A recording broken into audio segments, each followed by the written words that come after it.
Hello, I'm Weixi. In this talk, I would give a comprehensive analysis of superpage management mechanisms and policies. This work is done with Professor Alan Cox and Professor Scott Rixner at Rice University. Modern applications usually have large memory footprint. As a result, they typically have high address translation overhead. Using superpages can help reduce address translation overhead. However, there are many challenges in implementing transparent superpage support in the operating system. If the implementation is not carefully designed, it may cause performance regressions instead. This work contains three contributions. First, we developed a comprehensive scheme for describing the design space for transparent superpage management. Second, we presented novel insights from existing systems, including Linux, FreeBSD, InGens, and Hawkeye. Third, we proposed Quicksilver. Quicksilver is based on FreeBSD and is driven by our novel insights. Quicksilver has been open sourced on GitHub. I would first introduce the background knowledge of x86 64-bit 4K page address translation. This is the CPU. When a load or store instruction is executed by the CPU, it requires translation of the virtual address. To translate it, it queries a hardware called translation local-site buffer. If the query hits the TLB, the physical address will be quickly obtained. Otherwise, it is called a missing. It goes to the MMU and uses the CR3 register to find the process's address space, which is a page table in the DRAM. The page table is organized as a radix tree. Each tree node here contains 512 entries. A missing of the TLB will trigger a page walk, which traverses the radix tree with 4 memory accesses. Such page walk could be very expensive because it takes 4 memory accesses to obtain the physical address. In a virtualized environment, for example, in the cloud, it may take up to 24 memory accesses to perform a page walk. The TLB can cache either 4K or 2 MB page mappings, and the typical capacity of the Intel Skylake STLB is 1536 entries. With fewer TLB misses, there would be fewer page walks, and then applications can have better performance. So the address translation benefits of using superpages are clear. Superpages can help reduce the cost of traversing the page table. For example, the page walk will take 3 memory accesses instead. And also, using superpages can significantly increase the TLB coverage. In Intel Skylake STLB, caching 2 MB mappings instead of 4K pages can enlarge the coverage from 6 MB to 3 GB. There are also OS-level benefits of using superpages. When superpages are used, there would be reduced number of page faults and reduced average cost of page faults. Besides the benefits of superpages, there are also multiple drawbacks of using superpages. A superpage could be underutilized. If so, this will cause wasting of free memory and wasting of CPU time. The allocation of a superpage is also easier to fail under memory fragmentation because superpage requires 2 MB aligned free contiguous physical memory, which is larger than 4K. Also, using superpages can cause latency spikes in server workloads because preparing them is more expensive. For example, zeroing or disk reading a 2 MB page is like 512 more expensive than doing so for a 4K page. In the next slide, I will introduce what is a comprehensive scheme developed by us to help understand different superpage mechanisms and policies in the design space. Our scheme includes 5 decoupled events of a superpage lifetime. These events include physical superpage allocation, which is the acquisition of a free physical superpage preparation, which is the incremental or full preparation of the initial data for an allocated physical superpage. Superpage mapping creation, which is the creation of a virtual superpage in a process's address space and mapping it to a fully prepared physical superpage. Superpage mapping destruction, which is the destruction of a virtual superpage mapping. And last, the deallocation of a physical superpage, which is a partial or full deallocation of an allocated physical superpage. While there are 5 different events of a superpage lifetime, the implementation for these 5 events could be different. For example, the allocation could be either synchronous or asynchronous. In other words, it may happen either during a page fault or when a background daemon scans the page tables. The preparation of a superpage could be performed either incrementally or fully. For example, the OS can choose to prepare the on-demand 4K page 4K by 4K, which is called incremental preparation. The OS can also choose to prepare the full superpage all at once. The mapping creation of the superpage, which is also named as superpage promotion, can happen either in place or out of place. In-place promotion requires the tracking of allocated physical superpage. Out-of-place promotion involves migrating used pages, so it's more expensive and typically happens asynchronously. With these 5 events in mind, we present several novel insights by analyzing existing systems, including Linux, FreeBSD, Ingence, and Hawkeye. Linux allocates, prepares, and maps superpages either during a page fault synchronously or inside a background scanning process for regions with non-zero utilization. In other words, Linux has the 3 coupled events either synchronously or asynchronously. These coupled events usually makes Linux the most performant, and Linux would also actively compact memory if the allocation fails under memory fragmentation. So Linux is both aggressive and greedy. Ingence, instead, would only perform the 3 events asynchronously, and Ingence is more conservative. It only does so for regions with utilization above 90%. Ingence also uses a round-robin policy to promote superpages among different processes in order to guarantee fair performance. Hawkeye is similar as Ingence. However, it uses the same aggressive utilization threshold, which is the same as Linux.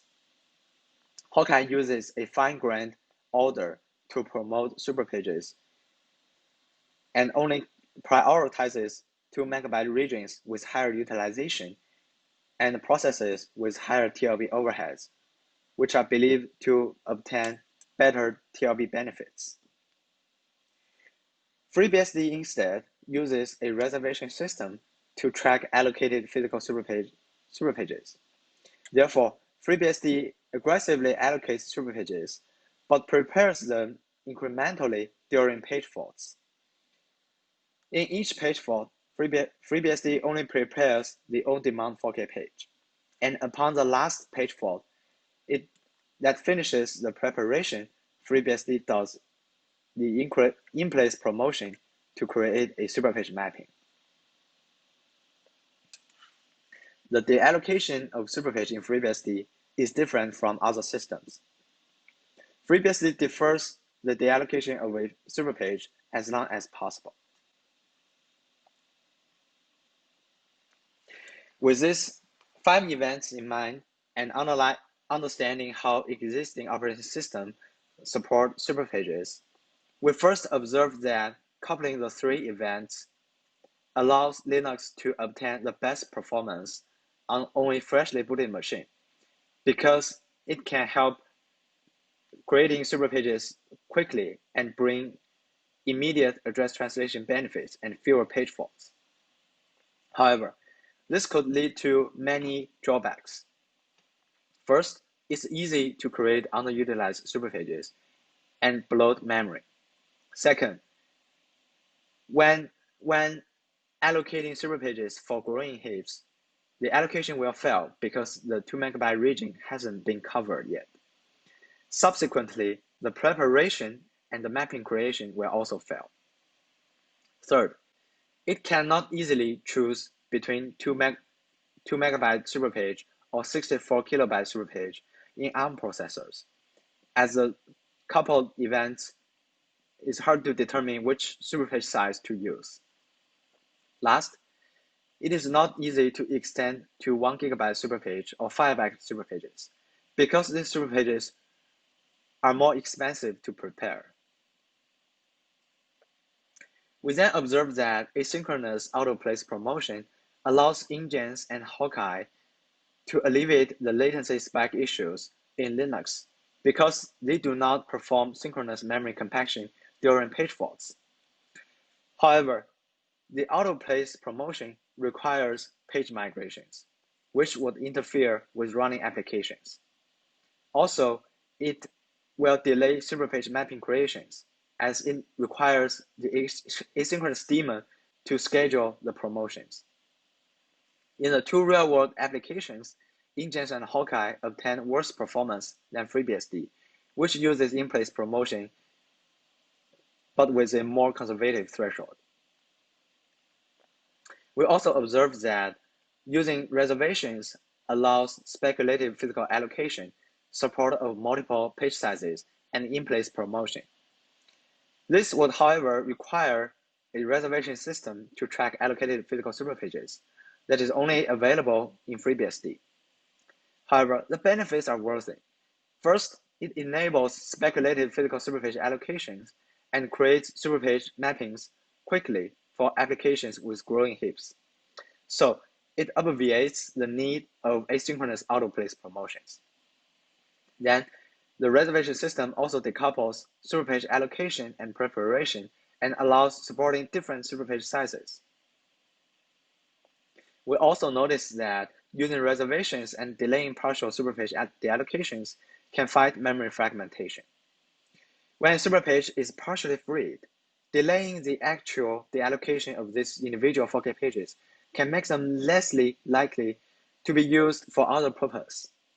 Since it does not interfere with page faults, it also does not come with latency spikes. Last, we found that it is possible to accelerate 2 MB page zeroing speed with box zeroing. Box zeroing is a technique to cause the zeroing assembly code with larger box size.